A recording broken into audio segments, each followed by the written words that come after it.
Drake May, Travion Henderson, and the New England Patriots take on Baker Mayfield, Emeka Egbuka, and the Tampa Bay Buccaneers in a massive NFC versus AFC showdown. This one in Tampa is going to be an absolute blast. Some of the best offensive play that you will see across the league, especially at the quarterback position. Now, we have to start with the young hotshot. Drake May is leading the NFL in completion percentage. Who would have thought that possible for the second-year quarterback? People were overlooking him third overall. Not a lot of people were. They knew about that talent from North Carolina, but saying Jaden Daniels, the cream of the crop, how much can turn a year later? The injury to Daniels, and now Drake May absolutely looks like the apple of people's eye from that draft class. So why is Drake May so good? Well, he actually has a bit of similar traits to what Baker Mayfield has, and that's a decisive nature to him. When that first read is open, he's firing that thing in there with velocity, with touch and pace. He's been very consistent at hitting open guys this year. That's the main thing. You're looking at the jump from year one to year two is consistency. Year two to year three, it's winning some playoff games, right? If New England can't do that this year. They are on track, though, right now to be in a looks like one-way track with Buffalo Bills for a tight battle to win that division. For Tampa Bay, Baker Mayfield, of course, without Chris Godwin healthy and a Mike Evans, he's been really reliant on the rookie in Emeka Egbuka. I don't even know how you can call him a rookie. First of all, he's older than most rookies that come into the league by 1 or 2 years. Also, with his maturity as a wide receiver in unselfishness, it seems that Emeka Egbuka is like a fifth year player at this stage right now. He just gets open. He does the small things. He blocks really well. When he's got an outside mandatory release, he runs an outside mandatory release because it frees up someone else besides him to be open. Look, this is the type of player that everyone wishes they had on their roster. Baker Mayfield's been very good at getting the football to Emeka when he's been open. He's the type of guy that he can immediately rely on now on third downs. I mean, we're talking about a connection that's really fostered into one of the best in the league, and there's no doubt that those Ohio State guys continue to come into the league and have a ton of success. Now, the question is, how does New England stop that connection? It will come down to our man, Christian Gonzalez. Also, welcome Carlton Davis back to Tampa. Super Bowl champion with that Todd Bowles, Bruce Arians team back in 2020. That was one of the better defenses we've seen in recent memory. Davis a part of course, Levante David was still there in Tampa. These guys will probably have some pleasant words after the game, but they're going to be mismatching that a little bit. If I'm the New England Patriots, I'm looking to double cover Egbuka at times. Detroit did a very good job. The last time that we saw this Bucs team struggling in a game was, of course, against the Detroit Lions, a game where we thought they'd have a lot of success against that Detroit banged-up secondary, and Detroit played a lot of physical defense. They were doubling on the outside. Mike Evans goes down with a broken collarbone, and they're able to have a bit of an advantage. What has that opened up a bit more? Well, the other rookie wide receiver, Tez Johnson, he's at a much larger factor in this offense with good reason.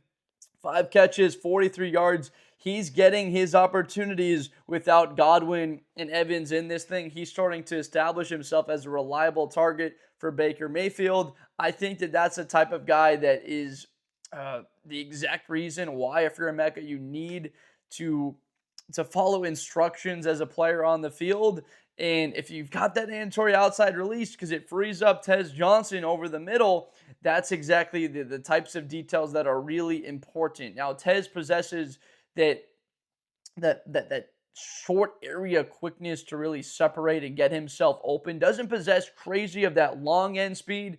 Didn't run a great 40, but I don't know if there's a lot of quicker guys in space than him. For the New England Patriots, this is a game in which, okay, it's not obviously a must-win, but it's a little bit of a measuring stick. You're playing one of the better teams in the NFC, a quarterback that's been a little bit, what you would call tapered in the MVP conversations, but still a flat-out baller the past couple of years. He's been there in Tampa Bay. I'm looking at a guy in Demario Douglas to have a large impact in this game. 100 yards and a touchdown against Atlanta last week. Hunter Henry in the red zone. You know Drake May is going to be looking for him at times. And then, of course, Stephon Diggs, who at times can get a little bit lost in this wide receiving core. This is a guy that had a touchdown last week, and the way that Stephon Diggs can operate in and out of the slot on the outside and the perimeter, getting the football into his hands will be important. I think there's a lot to be had here in terms of a showdown, a true duel of a couple of gunslingers. The run game for New England has been hit or miss this season. Look, Travion Henderson, this is the lead back now for this offense with the injury to Antonio Gibson or Mondre Stevenson. His status for this game unknown. He missed the game last week against Atlanta. It's important for them to keep feeding the ball to Travion. He's been close to breaking one, but still the explosiveness has not been there from what you saw a year ago. You're starting to see exactly what a lot of more experienced running backs talk about. Earlier in my career, I had all of that success in college. I was breaking runs for touchdowns and getting 5-6 yards a carry. I came into the NFL and I was going down on first contact, or I wasn't able to have the same holes. It's not that I'm a good back. It's just you just have to wait for your opportunities. The level of play, the tackling, the trench play you're going up against is just all that better against your offensive linemen. It's not Ohio State where you're going to be better than just about every single team that you go up against. The explosive plays will be coming for Travion. Just have to stay patient with this kid as he can break one. Drake Maye, as a running quarterback, I've been very impressed with his decisiveness. Again, that's a key word in this game. Might be the word of the matchup, to be honest. He's got to use his legs. Baker Mayfield's shown the propensity to use his legs at times and be fearless with it. He had that Heisman moment a couple of weeks ago. Heisman moment, MVP moment, what do you want to call it? On a 3rd and 14, scrambling to pick up the first down. I believe it was against San Francisco. Drake Maye keeps picking up first downs with his legs. He's taking off and running when he sees a little bit of space for him. That's one of the key parts of a quarterback that is so sought after. When you have these guys that are athletes, go pick up 8-9 yards on the ground with your legs. Make sure to get down and not get hits, and let's keep those chains moving. It's such a factor, and it hurts defenses in such a way when a quarterback, when everything's bottled up, covered well in the secondary, nobody's open, pass rush getting there, and bam, quarterback extends a play and picks up yards. Those off-script plays are killers for defensive coordinators. Todd Bowles is going to have to keep this man under wraps. Now, you're going to imagine Drake Maye probably throws a pick at some point in this game because of the amount of disguised coverages he will get.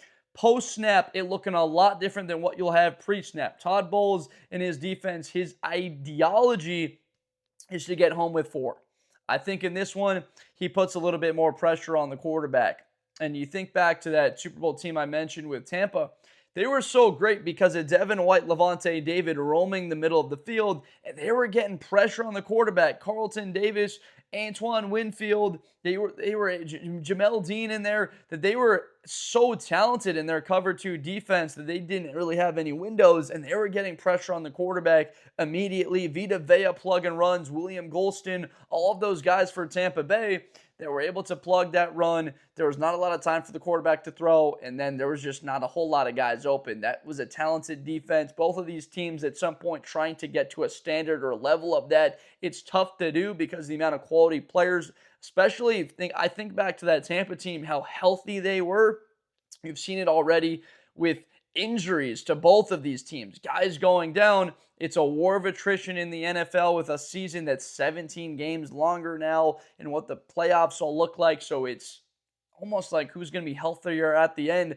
Right now, I can't really say there's a healthier team between New England and Tampa, so I don't have an advantage going in either way. I'm leaning towards Tampa to win this game, not because it's at home. I like the experience of Baker in this type of matchup. I also think that in the style of play, gunslinger showdown, that favors Tampa. They've shown that they can win that type of game. Not that the New England Patriots can't do that. I just believe that I have a little bit more faith. I believe that. I mean, I'm speaking my own mind. I believe that they can win a game or they're forced to score points. You saw it against the Seattle Seahawks. That was also on the road, whereas New England, where has there been the shootout? Like the Dolphins earlier in the year, the Falcons, not really a shootout. The Saints kind of close game, or the Buffalo Bills on Sunday night. They haven't been a game where they got to go score for score for score for score. they've had games sort of go their way in the sense of the script, like Buffalo, or last week against Atlanta. They were able to hold on for that one. So this is a game that favors Tampa Bay in that sense. Look, would I be surprised if Tampa won this game in a manner that said 32-29? That's really what I'm starting to think about this matchup. 32-29, the Tampa Bay Buccaneers get it done. These are two pretty good defenses, not elite groups. New England anchored by Harold Landry and Milton Williams. Two great acquisitions for this team. They've transformed this New England team that had struggled as a defense to now being one of the better units in the NFL. Tampa Bay, we know, of course, what that roster looks like, but Landry, 5.5 sacks, and Jason, he's got 5.5 sacks. Milton Williams in the middle, plugging as a run defender. He's also been good getting after the quarterback. He's got 3.5 sacks on the season. They've got all that talent. And then you look, of course, at guys like a Christian Ellis, Craig Woodson in the back end. They just have a lot of good players in New England, a lot of names that aren't quite household names yet. Why?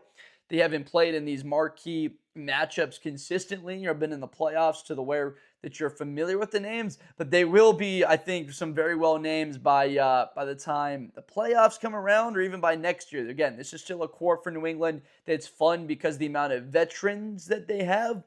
Young, good players like Milton Williams. He's a guy that's had experience, but he's still, only 26 years old. Or when you take a look at a guy in a Christian Barmore as a defensive tackle, he's a player that I think at the top end, he has such untapped potential. Former second rounder, 26 years old. In the future for New England, this is a guy that could develop truly into a monster for the Patriots. Mike Vrabel has this team operating in the right direction. I love New England. Mike Vrabel is one of my favorite coaches with that tough, hard-nosed personality. He's also very bright too.